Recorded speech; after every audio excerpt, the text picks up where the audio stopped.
you, there's no place like Atlantic City. I mean, just think, the history, the boardwalk, the saltwater taffy. It's no wonder that families come back year after year.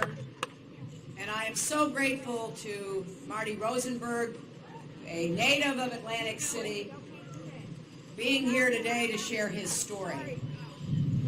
I'm also grateful to the thousands of workers who work here to make this city what it is.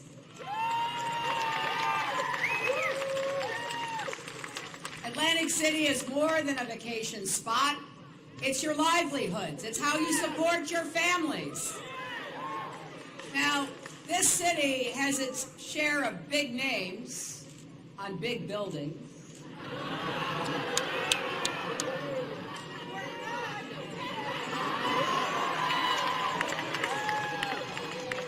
But you and I know it was built by small businesses and the people who work to make it happen here.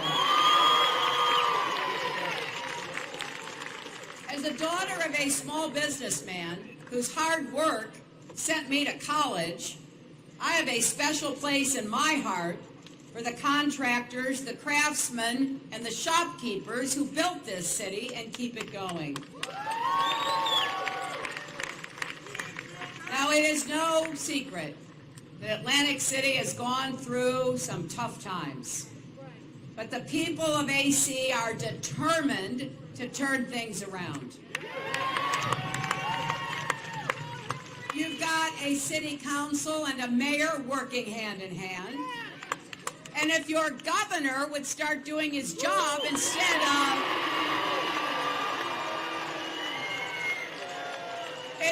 of following Donald Trump around holding his coat, maybe we could really get New Jersey's economy moving again. Now, here at Atlantic City and across America, we've got to create more good-paying jobs with good wages. We've got to make the economy work for everyone, everywhere, not just those at the top in some places. And that is just one reason why this election is so important. And as the people of Atlantic City know better than anyone, Donald Trump cannot do the job for American workers and businesses. Now let's just look at this for a minute. Donald Trump says he's qualified to be president because of his business record.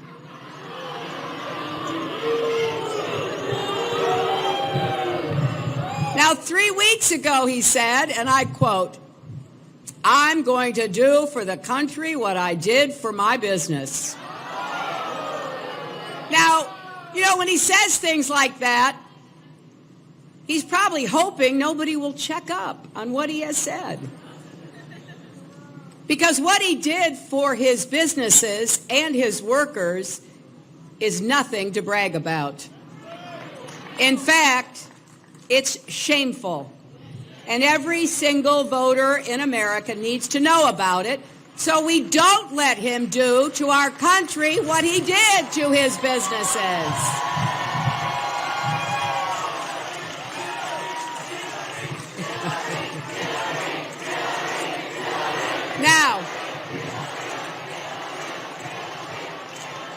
Now, that is why I'm here today. We're standing in front of the old Trump Plaza casino and hotel. Donald Trump once predicted it will be the biggest hit yet. Now it's abandoned. You can just make out the word Trump where it used to be written in flashy lights. He had the letters taken down a few years ago, but his presence remains. And not far from here is the old Trump Marina Hotel Casino. A few years ago, it was sold at a huge loss. Just down the boardwalk is the Trump Taj Mahal. Donald once called it the eighth wonder of the world. It filed for bankruptcy in 2009. Things got so bad, the new management canceled workers' health insurance and pensions. And now those workers are on strike, and we should all support them in getting a fair deal. Now ask yourself, according to the Donald, isn't he supposed to be some kind of amazing businessman? So it's fair to ask, since he is applying for a job, what in the world happened here? Now, his excuse for all this failure is that Atlantic City just went downhill, that it's not his fault. But don't believe it. His businesses were failing long before the rest of the town was struggling. In fact, other businesses here did worse because Donald Trump acted so irresponsibly. He calls himself the king of debt. And he earned that title right here in AC. His bad decisions hurt the whole city. And here's what he did. He intentionally ran up huge amounts of debt on his companies, hundreds of millions of dollars. He borrowed at high interest rates, even after promising regulators that he wouldn't. What came next? He defaulted on those loans, didn't pay them back, and in the end, he bankrupted his companies not once, not twice, but 4 times. And here's what he said about one of those bankruptcies. I figured, he said, it was the bank's problem, not mine. What the hell did I care? I'm guessing many of you have had debt at some point. Student loans, mortgages, credit cards. You couldn't just tell the bank that you didn't feel like paying, could you? And here's an important thing about how Donald Trump operates. He doesn't default and go bankrupt as a last resort. He does it over and over again on purpose, even though he knows he will leave others empty-handed while he keeps the plane, the helicopter, the penthouse. He convinced other people that his Atlantic City properties were a great investment, so they would put in their own hard-earned money. But he always rigged it so he got paid no matter how his companies performed. When this casino collapsed, because of how badly he managed it, hundreds of people lost their jobs. Shareholders were wiped out. Lenders lost money. Contractors, many of them small businesses, took heavy losses, and many themselves went bust. But Donald Trump, he walked away with millions. And here's what he says about the whole experience. He actually brags about it. Atlantic City was a very good cash cow for me for a long time. The money I took out of there was incredible. Think about it. The money he took out of here. That says everything you need to know about Donald Trump. It's not about what he can build. It's about how much he can take. You know, he did it again this morning. He went on Twitter and said, I made a lot of money in Atlantic City and left.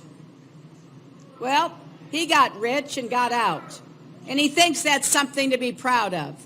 He didn't just take advantage of investors. He took advantage of working people as well. Donald Trump has been involved in more than 3,500 lawsuits over the past 30 years. That's one every 3 days, give or take. And today's Wednesday, so he's due for another one. Now, here in Atlantic City, you may know about Vera Cohen, the widow whose house on Columbia Place, right over there, Donald tried to seize it through eminent domain and turn it into a parking lot for limousines. Thankfully, he lost that fight. But there were thousands more. And many of those lawsuits were filed by ordinary Americans who worked for Donald Trump and never got paid. Painters, waiters, plumbers, people who needed the money they earned and didn't get it. Not because Donald Trump couldn't pay, but because he wouldn't pay. Hundreds of liens have been filed against him by contractors going back decades, and they all tell the same story.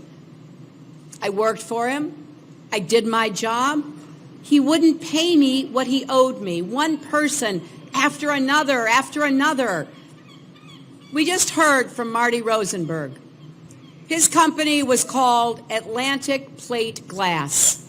They were hired to do a big job for the Trump Taj Mahal. They worked really hard on it. But at some point, Donald Trump just stopped paying. In the end, he owed Marty's company nearly $500,000 for the work they did under the agreement they made. Marty's business barely survived. He did the same thing to a kitchen equipment company, a cabinet maker, a music store owner. He owed $3.9 million to a company that supplied marble for his properties. That business had to shut down.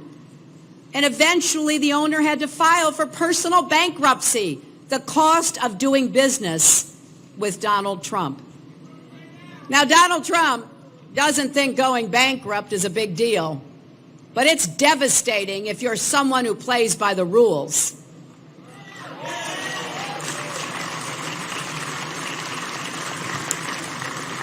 I've thought a lot about my dad in the last weeks as I've learned more about Donald Trump's business behavior. My dad was a small businessman.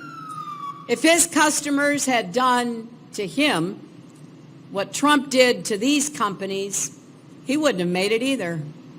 So this is personal for me, and it's personal for a lot of people. It's not ancient history. If he's elected president, it's our future and the future of hardworking people across America. Because I want you to understand what he did here in Atlantic City is exactly what he will do if he wins in November. Step one, give a huge tax cut to millionaires like himself. Step two, add trillions to our national debt. Step three, he suggested we could just default on our national debt like he defaulted on his business debt. It is the same scam over and over again, and make no mistake, he's not asking for forgiveness. He's just hoping we forget. The people he's trying to convince to vote for him now are the same people he's been exploiting for years. Working people, small business people, trying to support their families.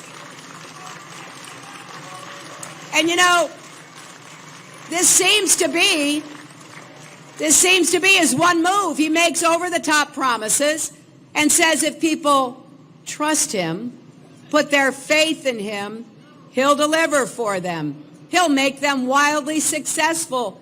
Then everything falls apart, people get hurt, and Donald gets paid. Remember that the next time you see him on TV talking about how America will win big if we elect him president. Those promises he's making at his rallies, they're the same promises he made to his customers at Trump University. Now they're suing him for fraud. They're the same promises he made about another scheme called Trump Institute.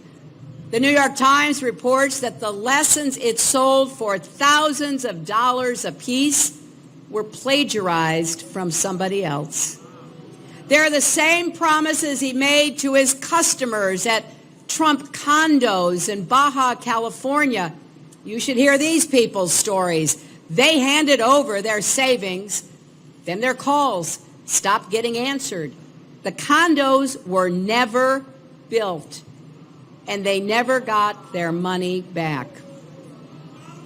The Newark Star-Ledger says he, and I quote, excels at ripping people off.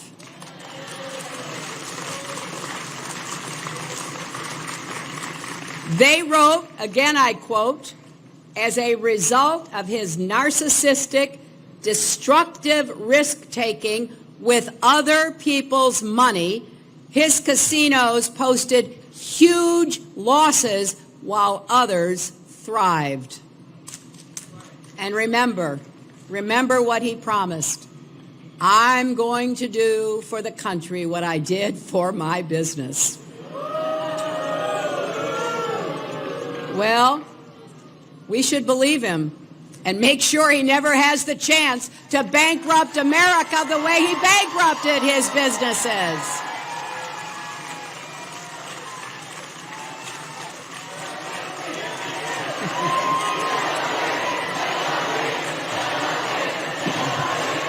So,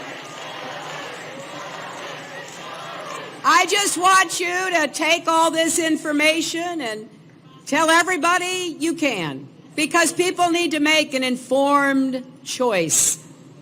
So when Trump says he's for working men and women of America, but Trump furniture is made in Turkey instead of Lakewood, New Jersey, that matters. Trump suits were made in Mexico instead of Ashland, Pennsylvania. Trump lamps are made in China, not Altoona, Pennsylvania. If he wants to make America great again, maybe he should start by actually making things in America again.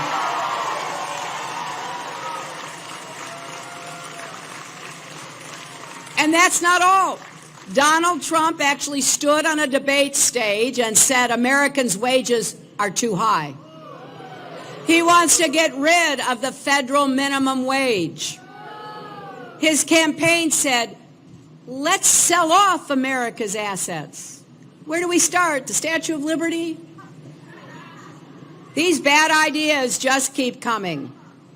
And he wants to wipe out the tough rules that we put on big banks after the financial crisis. He'd rig the economy for Wall Street all over again.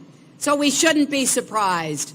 Of course, he'd be for protecting a system where the rich and the powerful stick it to everybody else. He got rich playing by those rules, and he wants to keep it that way. He says he's a businessman, and this is what businessmen do. Well, as CNN has pointed out, no major company in America has filed Chapter 11 more often in the last 30 years than Trump's casinos. So no, this is not normal behavior. Now look, there are great companies in America. Men and women who care about their workers and the people they do business with and want to build something that lasts. They're decent, they're honest. Some might even make fine presidents. They would never dream of acting like Donald Trump. In America, we don't begrudge people being successful. That's part of the American dream. But we do if they get rich by destroying other people in the process.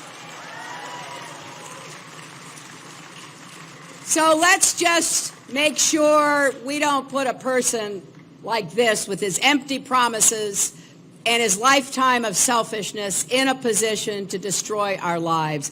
And this isn't about Democrats versus Republicans. This goes far beyond that.